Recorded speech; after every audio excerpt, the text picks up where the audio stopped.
साथियों नमस्कार, मैं प्रमोद कुमार आपका स्वागत करता हूं एक और नई वीडियो में। किसान भाइयों, आज की ये वीडियो आप सभी के लिए बहुत ही खास होने वाली है, क्योंकि किसान भाइयों आज इस वीडियो में मैं आपके लिए धान में पहली डोज के बारे में बताऊंगा। धान की रुपाई होने के बाद पहली डोज में कौन कौन से खाद डालने चाहिए, और साथ में आपको ये भी बताऊंगा कि पहली डोज में आपको किस कीटनाशक का प्रयोग करना चाहिए जिससे आपके धान में जड़ों का अच्छा विकास हो। उसमें जो लाल कीड़े लग जाते हैं वो शुरुआत से ही नहीं लग पाएं, क्योंकि अक्सर धान की फसल में देखने को मिलता है कि बहुत अच्छे खाद डालने के बाद भी धान में अच्छा फुटाव नहीं बन पाता, धान का पौधा अच्छी ग्रोथ करके नहीं चलता। उसका सबसे बड़ा कारण ये होता है कि धान की रुपाई के कुछ समय बाद ही जड़ों में कुछ इस प्रकार के कीट दिखाई देने लगते हैं, जिनको बहुत सारे किसान भाई लाल गिडार के नाम से जानते हैं, और कुछ किसान भाई इसको लाल कीड़ा भी बोलते हैं।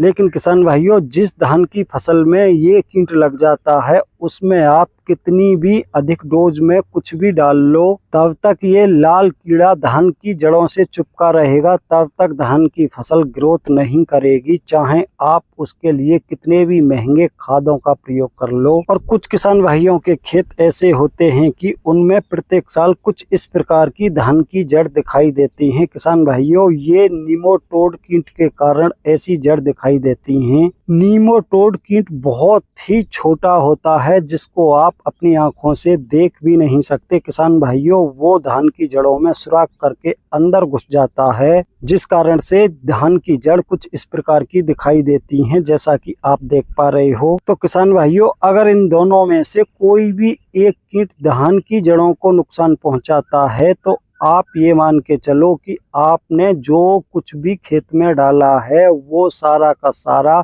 बेकार में ही आपने डाला है, क्योंकि उसका कोई भी यूज धान की फसल के लिए नहीं है। क्योंकि जब तक पौधे की जड़ें स्वस्थ नहीं होंगी, आप उसमें कुछ भी डाल लो, आपके धान की फसल में ग्रोथ देखने को नहीं मिलेगी। दिन पे दिन आपके धान की फसल पीली ही पड़ती जाएगी। और साथियों, कुछ धान की वैरायटी ऐसी होती हैं जिनमें प्रत्येक वर्ष बकानी और झंडा रोग लगता है। अगर सही समय पर उसकी भी रोकथाम नहीं की जाए तो किसान भाइयों, आप अच्छी प्रकार से जानते हो कि बकानी रोग आपके धान की फसल को बर्बाद कर देता है।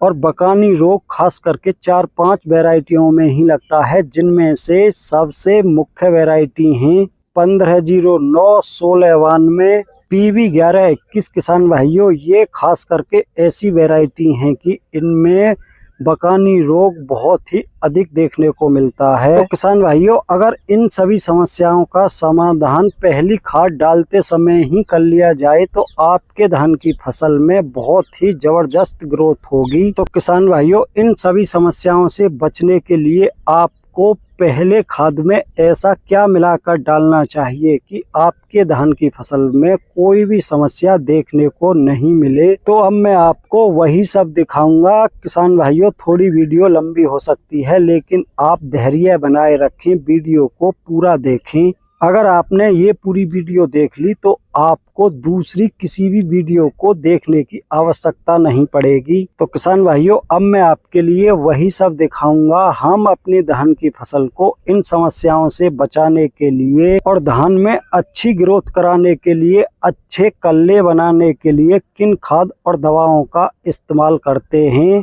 तो किसान भाइयों, जैसा कि आप देख पा रहे हो, धान में अच्छा फुटाव हो, अच्छे कल्ले निकल के आए, उसके लिए हम यूज कर रहे हैं इलाइट इंटरनेशनल एग्रोलाइफ का प्रोडक्ट, जो जीनियस के नाम से आता है, जो 3 किलो की पैकिंग में मार्केट में उपलब्ध है। किसान भाइयों, आप देख पा रहे हो इलाइट इंटरनेशनल एग्रोलाइफ का ये प्रोडक्ट है। इसके अंदर किसान भाइयों हमको वो जरूरी तत्व मिलते हैं जो धान में बहुत अच्छे कल्ले बनाने में मदद करते हैं। जैसा कि आप देख पा रहे हो, seaweed extract 5%, humic acid 5%, amino acid 5% और फुल्विक एसिड 5%, जो धान की फसल के लिए बहुत ही जरूरी तत्व होते हैं, जो धान की जड़ों का बहुत ही अच्छा विकास करते हैं। तो उसके लिए हम ले रहे हैं इलाइट इंटरनेशनल एग्रोलाइफ की जीनियस तो किसान भाइयों, अगर आप भी अपने धानों में इसे लगाना चाहते हो तो ये जो नंबर आप देख पा रहे हो कस्टमर केयर का टोल फ्री नंबर,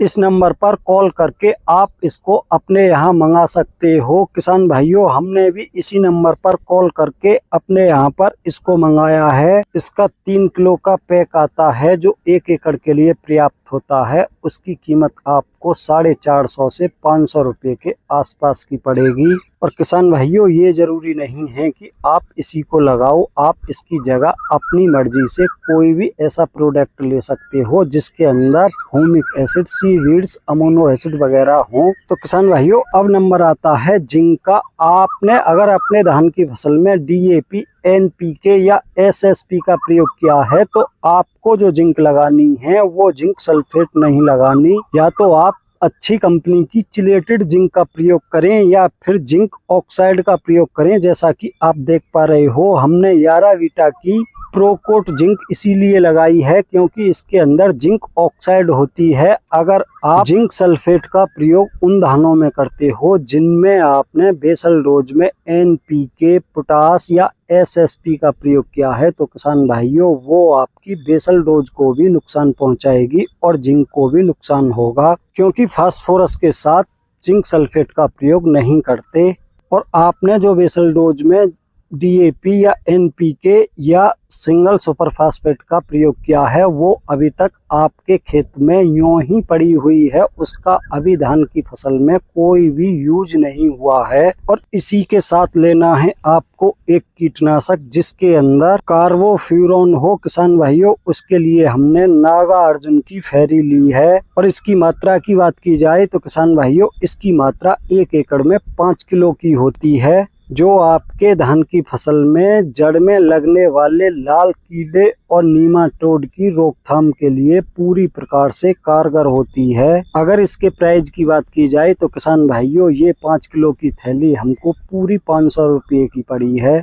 इसके अंदर कार्बोफ्यूरॉन 3% सीजी फॉर्म में होता है। तो किसान भाइयों, आपको एक ऐसा ही कीटनाशक लेना है, चाहे आप इसको ले सकते हो या आप दूसरी किसी अच्छी कंपनी का ले सकते हो, तभी आपके धान की फसल में नीमाटोड और लाल कीड़े की रोकथाम हो पाएगी। और अगर आपने अपने खेतों में किसी ऐसी वैरायटी को लगाया है जिनमें झंडा रोग या बकानी लगती है, जो एक फंगस जनित रोग होते हैं, उनके लिए किसान भाइयों आपको किसी अच्छी कंपनी की एक फंजीसाइड दवा लेनी होगी जिसके अंदर थायोफेनेट मिथाइल 70 WP हो। उसकी मात्रा आपको 1 एकड़ में 250 से 300 ग्राम रखनी होगी।